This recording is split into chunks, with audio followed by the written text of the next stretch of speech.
Rencontre avec Fatima Benomar et Claire Savina autour du livre Foutu pour foutu, 30 histoires de la justice faite aux femmes, paru aux éditions de La Dernière Lettre.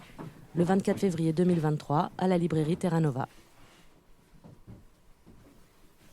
Bonsoir à toutes, bonsoir à tous. Merci beaucoup d'être venus ce soir. Ce soir, on présente le bouquin de Foutu pour foutu.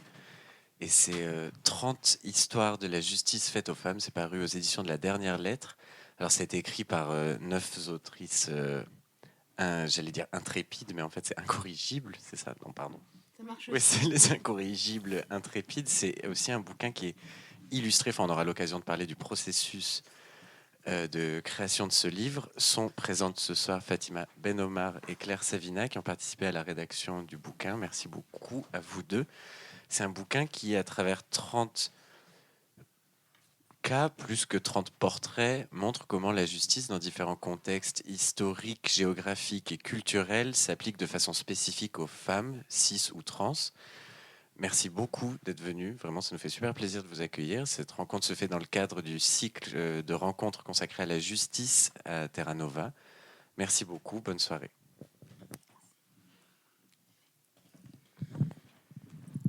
Bonsoir et merci d'être venus. Oui, effectivement, on est aujourd'hui avec à ma gauche Claire Savina, donc qui est la directrice d'ouvrage, je pense aussi l'initiatrice du projet, et moi, donc, qui fait partie des 9 autrices avec la double casquette autrice et illustratrice. Et donc, le fil de ce projet, c'était à la fois effectivement de vous proposer 30 cas d'école, on va dire, du XIIIe siècle à aujourd'hui sur plusieurs continents, de portraits ou bien individuels, c'est-à-dire vraiment des portraits de personnages, de personnes qui ont existé, ou bien des portraits collectifs, c'est-à-dire plusieurs personnes qui ont été concernées par le même phénomène, la même loi, etc.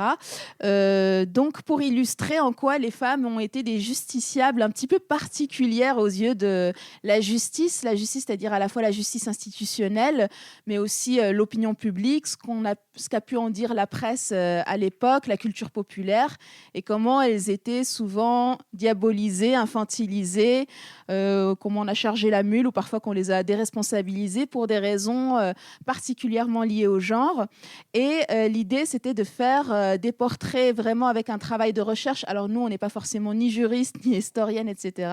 Donc il y a eu toute une méthodologie du fait dans la sélection en fait, des portraits pour qu'ils soient assez représentatifs et d'un point de vue géographique et d'un point de vue des thèmes abordés et des époques qui ont été concernées. On sait, donc il y a vraiment un vrai effort de constatation de ce dont on parle en croisant plusieurs sources. Et le fait de s'entourer aussi d'expertes, je pense qu'il y a 2 hommes dedans, mais c'est surtout des expertes, pour vraiment nous amener à chaque fois, pour le coup, un regard d'historienne, de personnes qui étaient particulièrement concernées. Est-ce que tu veux peut-être ajouter quelque chose à cette intro? Et donc voilà, donc les 30 histoires individuelles et collectives, c'est donc par ordre chronologique, c'est-à-dire qu'on fait vraiment une traversée de la plus vieille histoire à la plus récente, et avec à chaque fois, pour justement ne pas juste se contenter de ne pas faire de pont entre les histoires, dans chaque portrait, un clin d'œil avec quelqu'un qui a vécu dans peut-être complètement une autre époque et une autre contrée, qui a eu une trajectoire avec vraiment des points communs avec la personne dont on est en train de raconter l'histoire. Et donc, l'idée, c'était effectivement de constater des faits objectifs dans leurs itinéraires, donc des récits vraiment constatés, et de faire des recherches, etc. Et avec, pour le coup, une dimension un peu plus subjective, c'est qu'on les a catégorisés en 5 catégories, selon ce qui a été un peu projeté sur elles. Alors, comme on a fait un titre avec beaucoup de F, foutu pour foutu, on a fait 5 catégories qui commencent par F.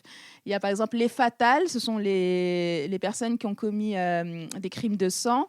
Les fouteuses de merde, c'est donc les militantes, etc., etc. Je vous laisserai découvrir un peu ça. Donc ça, c'est une catégorisation un peu plus subjective pour montrer un peu notre regard sur comment on interprète la manière dont elles-mêmes ont été jugées. Il y a une vraie diversité dans le sens où on ne part pas du principe que toutes ont été innocentes ou n'auraient pas dû être jugées ou quoi que ce soit. Donc il y a vraiment des personnes qui se sont rendues coupables de crimes.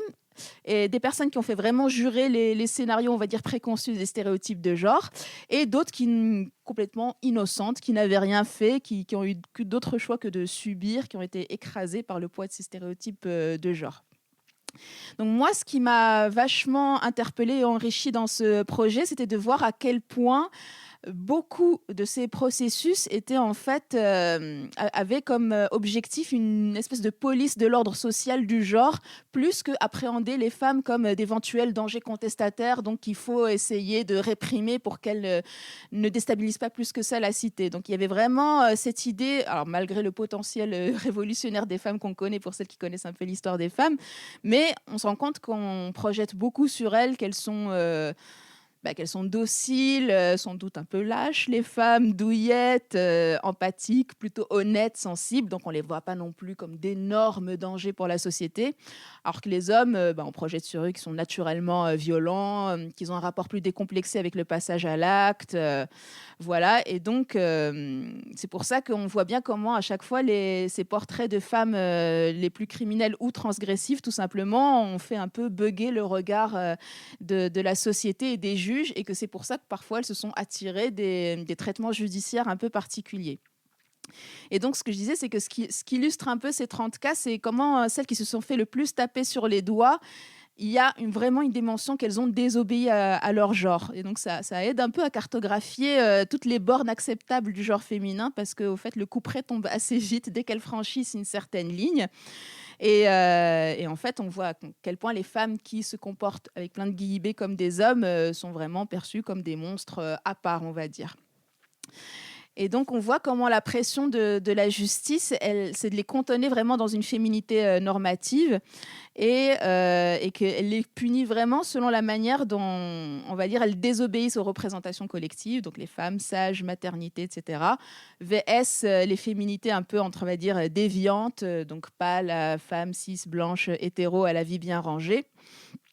Donc on voit vraiment les figures de la monstrueuse et de l'hystérique qui revient beaucoup dans les jugements qui ont été faits et dans les audiences et dans l'opinion, et comment la violence féminine en fait ne saurait être dans les représentations collectives que la conséquence du vice, de la maladie mentale. Enfin voilà, ça trahit les lois de leur nature. Il y a parfois une dimension raciste. On le voit par exemple avec un portrait collectif qui est dédié aux lois Jim Crow. Donc, c'est des lois qui ont sévi aux États-Unis après l'abolition de l'esclavage. Et on voit vraiment la violence raciste qui s'exprimait dans la presse, dans les représentations populaires sur les femmes noires, comme si elles n'appartenaient pas vraiment à la catégorie femme, et en même temps pas à la catégorie homme, parce qu'elles sont souvent hyper sexualisées. Enfin, il y a cet article qui montre vraiment comment on en fait encore une féminité à part, interprétée à part par le système judiciaire, entre autres, ou le système de répression.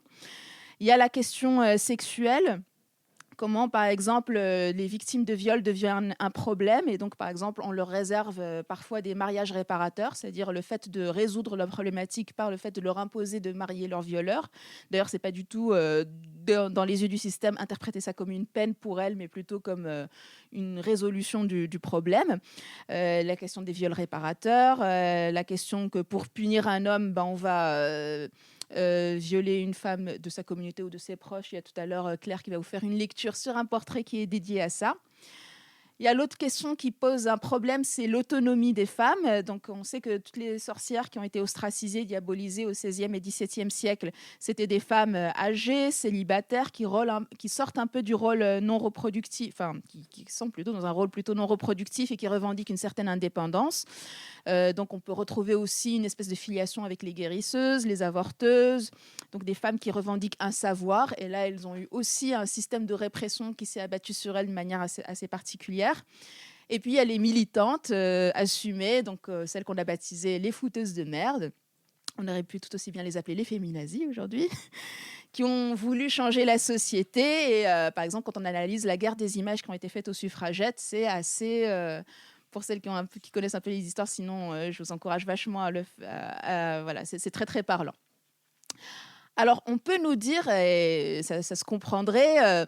c'est un peu gonflé de faire un livre sur la répression particulière des femmes parce que, en tout cas, pour ce qui est de la répression judiciaire ou carcérale, ça va, elles sont plutôt épargnées.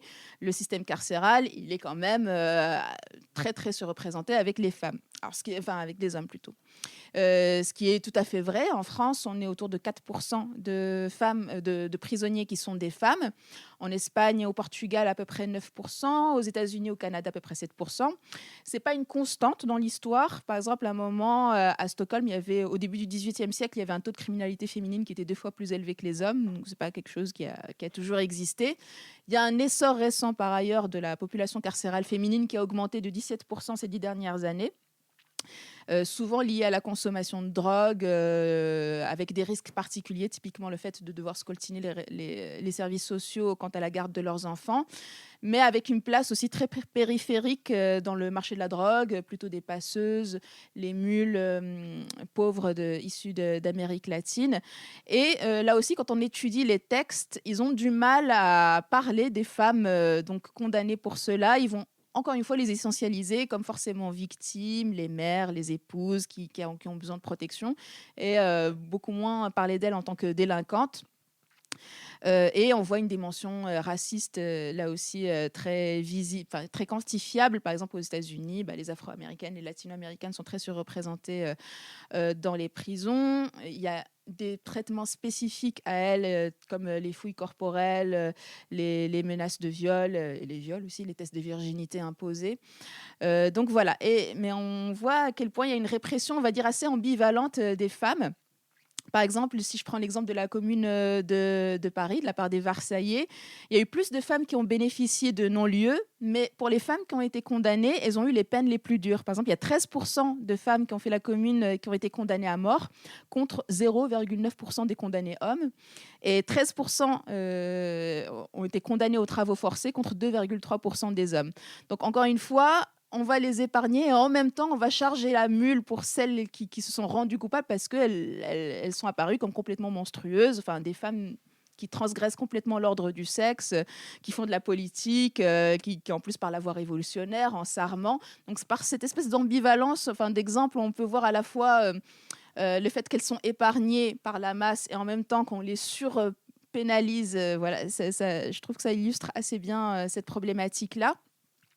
Et on observe aussi qu'il y a des allègements de sentences quand on disqualifie leur capacité à avoir pris des initiatives, à avoir commis l'acte de manière autonome, isolée. Et on sent que le système judiciaire, en fait, il n'est pas neutre dans le sens où il reproduit l'ordre social genré. C'est-à-dire que si une femme devant un juge se comporte entre guillemets comme une femme, elle va avoir une peine réduite. Ça veut dire que si elle montre des regrets, si elle montre qu'elle a fait ça parce qu'elle avait une dépendance affective ou financière à un homme, si elle se présente devant le juge avec un habillement très correct, si elle est timide, polie, qu'elle parle pas fort, elle peut avoir un surcroît d'indulgence.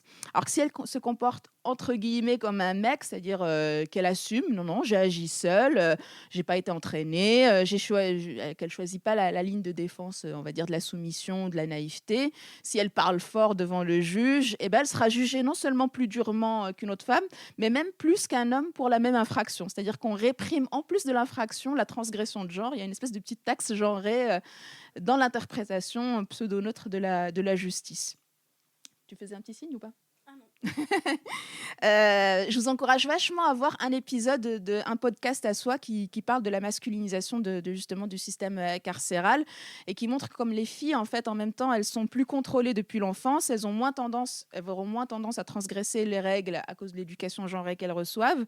Et en plus, elles sont directement sanctionnées en fait par la vie civile quand elles font des transgressions. Et en fait, on voit là que le contrôle pénal n'est qu'une facette. Il y a aussi le patriarcat en soi qui agit comme une police. C'est-à-dire que la société va se donner souvent comme mission régalienne de devoir gérer les comportements dangereux des hommes par la prison. Et quelque part, les femmes, elles sont déjà maîtrisées dans l'espace de la famille paternelle puis maritale. Elles sont déjà contrôlées par un espèce de maintien de l'ordre masculin, ne serait-ce que par le harcèlement de rue. Et donc une espèce de police qui n'a d'autre uniforme que le genre. Et la prison, finalement, pour elle, ne vient que comme complémentaire d'un système répressif. Les femmes, elles sont pré-réprimées, on va dire, d'abord au foyer, parce que la plupart des violences faites aux femmes sont faites dans l'espace du foyer, et puis même dans l'espace public, où elles auront des démonstrations de force, donc par les violences conjugales, par le harcèlement de rue, comme je disais, etc. Et donc, quelque part, elles ont aussi un peu moins de marge de manœuvre pour déstabiliser, on va dire, la cité. Elles sont moins dans l'espace public, et encore moins la nuit. Je donne juste une petite anecdote personnelle. Quand je suis allée porter plainte dans le commissariat du 11e arrondissement de Paris pour une agression sexuelle, le commissaire m'a dit à quelle heure ça s'était passé. J'ai dit à minuit. Et tout de suite, il m'a dit non, mais ça va pas. Qu'est-ce que vous faites dehors à minuit? La prochaine fois, vous rentrerez chez vous ou pas seul ou plus tôt. Et donc, je lui ai demandé de me citer le texte de loi qui disait ça. Et évidemment, il n'y avait pas de texte de loi. Il faisait plus référence, on va dire, à un ordre social qu'à un état social quand il me faisait cette préconisation. Donc, on ne peut pas ne pas parler notamment d'une autre variante de la répression des femmes en milieu, on va dire, confiné. C'est les maisons d'arrêt et les asiles psychiatriques, qui ont eu un énorme essor. Il y a eu un énorme essor de l'internement en France, notamment en 1838, quand il y a eu la loi dite des aliénés, qui a facilité les procédures d'internement et qui a concerné très, très majoritairement les femmes. Donc, en gros, à chaque fois qu'on voulait se débarrasser des épouses, des filles encombrantes, alors c'était une époque plus scientiste, donc on les accusait plus d'être des sorcières, ça faisait un peu old school. Donc, on a inventé des maladies comme l'hystérie, voilà, et c'était devenu l'incarcération des femmes dans les asiles psychiatriques était devenue très très banale, et ça a même doublé entre 1850 et 1871, donc en 20 ans. À Paris, notamment l'internement forcé à la Salpêtrière, il y avait d'abominables sévices qui ont concerné des milliers de femmes françaises ou résidant en France. Et dès que leur caractère, on va dire, dérangeait un petit peu, ou qu'elles pouvaient entacher la réputation de leur famille parce qu'elles faisaient la jaille, ou de leur conjoint. Donc, et c'était quand même des traitements extrêmement lourds, avec des charges électriques, envoi de seaux d'eau froide dans la figure, séances d'hypnose pour déclencher des crises dites d'hystérie. Même parfois, on mettait ça en scène, c'est-à-dire les médecins, ils faisaient des séances publiques en mettant les femmes en crise d'hystérie pour faire la démonstration. Voilà. Et il y avait évidemment une logique de classe très très importante. Donc c'était beaucoup les femmes aussi mendiantes, marginales, vagabondes, en situation de prostitution, etc., qui étaient concernées, ou même qui ont refusé par exemple de faire le ménage ou le devoir conjugal. C'est quelque chose dont on peut analyser que ça existe encore. Je ne sais pas si vous connaissez Muriel Salmona, c'est une psychiatre féministe, et je la cite, elle dit « Beaucoup de femmes aujourd'hui sont internées dans le cadre des violences conjugales et intrafamiliales. Certaines ont subi des viols et souffrent de troubles psychotraumatiques importants, rarement désignés comme tels par les médecins, des bouffées délirantes. Enfin, eux, ils vont parler plutôt que de bouffées délirantes ou de troubles de l'humeur. Donc, on est encore quelque part dans cette idée d'enfermer les femmes et de leur inventer un petit peu des maladies. Pour ce qui est des crimes des femmes, alors en général, on classe un peu les grands crimes majestueux, ce sont ceux des hommes.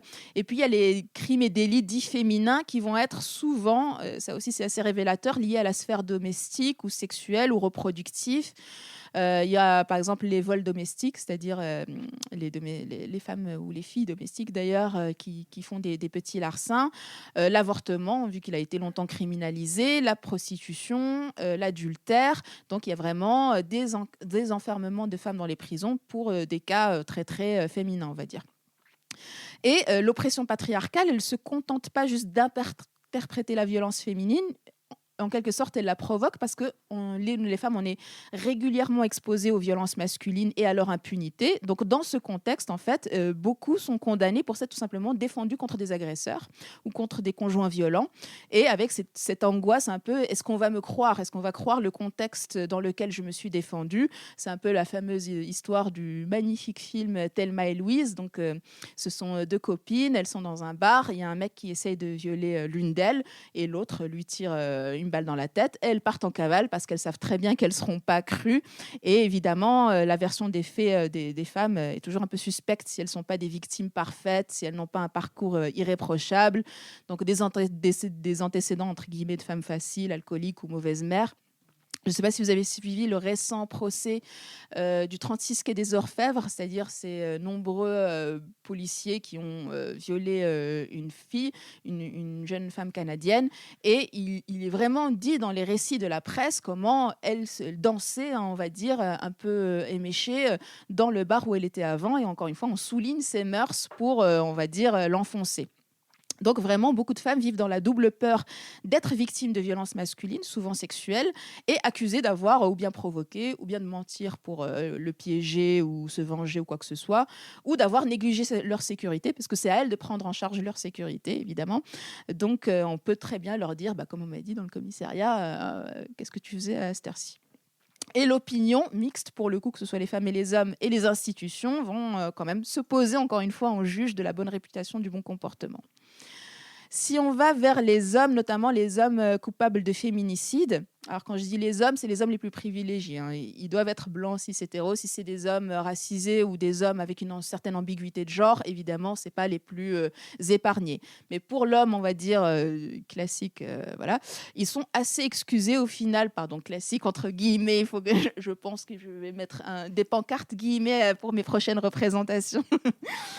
Les hommes donc blancs, cis, hétéros, etc. Ils sont assez excusés. Alors moi, je suis assez vieille entre guillemets pour me souvenir du traitement médiatique de l'affaire Bertrand Cantat, la première affaire, donc avant qu'elle ait une relecture un peu plus récente. Mais voilà, c'était un roman, une histoire d'amour. C'était vraiment très très très indulgent quand même à son encontre. Et cette minoration, elle n'existe pas qu'en France, bien évidemment. Les féministes brésiliennes ont même fait un slogan qui s'appelle « Quand on aime, on ne tue pas », pour vraiment essayer de contrecarrer l'idéologie dominante au Brésil que voilà, l'homme, parfois, il doit laver son honneur par un crime de sang parce que c'est très important pour les hommes quand même de contrôler leurs femmes et que c'est comme ça aussi que va se jouer la reconnaissance réciproque du prestige des hommes entre hommes, c'est-à-dire un homme qui se fait entre guillemets un peu baltringue par sa femme qui lui parle mal en public et tout, on souligne que c'est quand même très, très, très, très humiliant et destructeur pour lui. Et donc, il y a une tendance qui est à demander aux féministes, mais aussi tout simplement aux femmes, aux épouses, à prendre des pincettes et à peser leurs mots, voire même leurs revendications quand on s'adresse aux hommes. D'où le ouin-ouin récent, par exemple, de Vincent Cassel, qui nous rappelle à chaque fois que combien nos revendications sont, même le fait de... Voilà, c'est déstabilisant pour eux. Il y a aussi l'exemple de la criminalisation de l'adultère. Dans de nombreux pays et à de nombreuses époques, l'adultère masculin est carrément toléré, voire encouragé. Donc ça rentre dans le package de l'homme alpha, évidemment. Ils doivent séduire, multiplier les conquêtes, etc. Alors que la féminité normative, c'est évidemment ne pas collectionner les rapports sexuels, surtout pas avec des hommes différents et encore moins en même temps. Donc, en fait, on se rend compte à quel point il y a eu, là aussi, c'est un des exemples de la géométrie variable de la justice. Alors, il y a une dynamique récente, au final, pour que l'adultère féminin ne soit plus criminalisé et qu'on enlève des lois sur l'indulgence judiciaire envers les hommes trompés qui ont tué leurs femmes.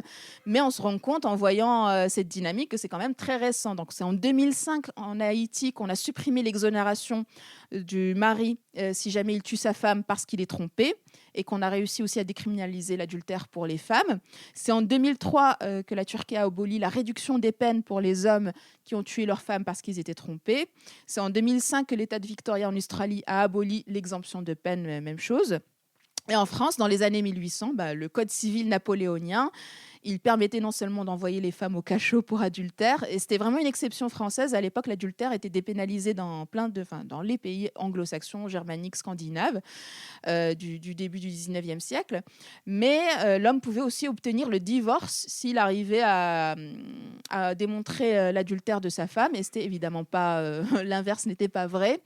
Et on retrouve donc dans ce code civil napoléonien donc le fameux crime passionnel, c'est-à-dire l'article rouge 324 qui demandait l'indulgence pour les hommes qui ont tué leurs femmes parce que, je cite, ils sont plus malheureux que coupables et ne doivent être punis que d'un léger châtiment. Voilà, donc je vous ai fait un petit tour, on va dire, de certaines problématiques qui sont soulevées. je me suis demandé si je faisais une entrée, un exposé à travers les portraits ou plutôt à travers les problématiques, mais je me dis tant mieux si vous... voilà, c'est un rappel, mieux vaut que vous traversiez ça par l'entrée-portrait en feuilletant le bouquin et que je vous laisse cette liste de problématiques dans le cadre de nos échanges ici. Mais voilà, donc l'idée est beaucoup plus ludique, c'est pas un travail universitaire en développant les problématiques, c'est vraiment incarné par des parcours de femmes à travers les siècles, et voilà.